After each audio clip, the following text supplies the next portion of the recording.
Being a musical horror film from A24, Opus features a distinctive soundtrack designed to entrance and unsettle its audience. Written and directed by Mark Anthony Green, the 2025 movie Opus follows a journalist who is invited to a popular but recluse singer's desert community to hear his comeback album, only to learn that her host is the leader of a religious cult with much bigger plans. Though Opus has received mixed reviews, the songs heard in the movie add to the film's quirky and hypnotic charm. To build up Alfred Moretti, John Malkovich's character in Opus, the film's soundtrack features original music created by Grammy Award-winning artists The Dream and Nile Rodgers. On top of that, Malkovich himself sings these songs as Moretti in the movie, making his performance as the villainous pop star even more layered and compelling. Since the film centers around a mysterious singer, it's fitting that 2025's Opus, currently in theaters, shared some new tunes to give audiences a unique viewing experience, when every song on the Opus soundtrack plays in the movie. Opus's soundtrack has 5 songs, including 3 originals. Maggot Brain, by Funkadelic. The first song on Opus's soundtrack is Maggot Brain, by Funkadelic. This psychedelic tune plays in the film's opening sequence, which shows the mysterious Moretti from behind, performing before a stadium filled with fans. As people are shown dancing and rocking out to Moretti, Funkadelic's song underlines how the film's charismatic pop singer puts people under his spell like the cult leader he is. Dina, Simone, by The Dream and Nile Rodgers. The first original song written for Opus, Dina, Simone, by The Dream and Nile Rodgers, plays during the montage following the announcement of Moretti's comeback album. Portrayed as Moretti's most popular song, Dina, Simone is heard as people around the world sing along to it, building excitement for Moretti's return to the spotlight.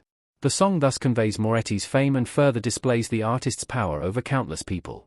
Tomorrow, by The Dream and Nile Rodgers. This second original song made for Opus is Tomorrow, by The Dream and Nile Rodgers.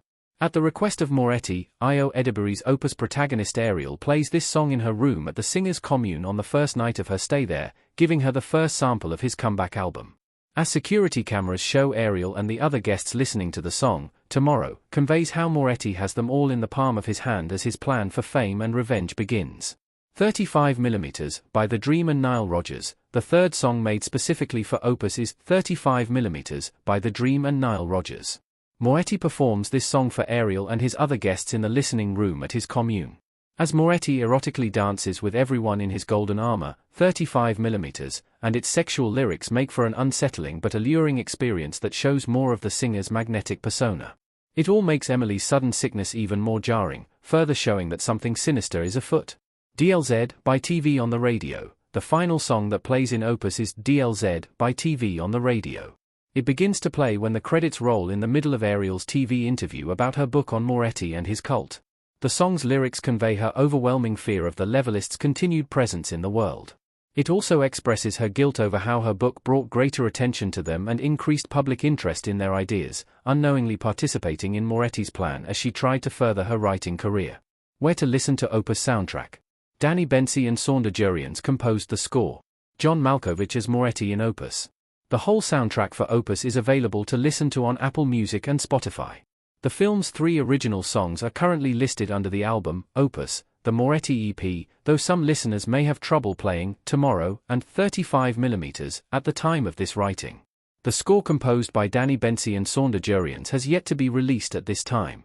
However, Dina, Simone had been shared with the public a month prior to Opus's debut in theaters, building hype for the movie and giving audiences a glimpse into Moretti and how he was able to sway countless fans with his music.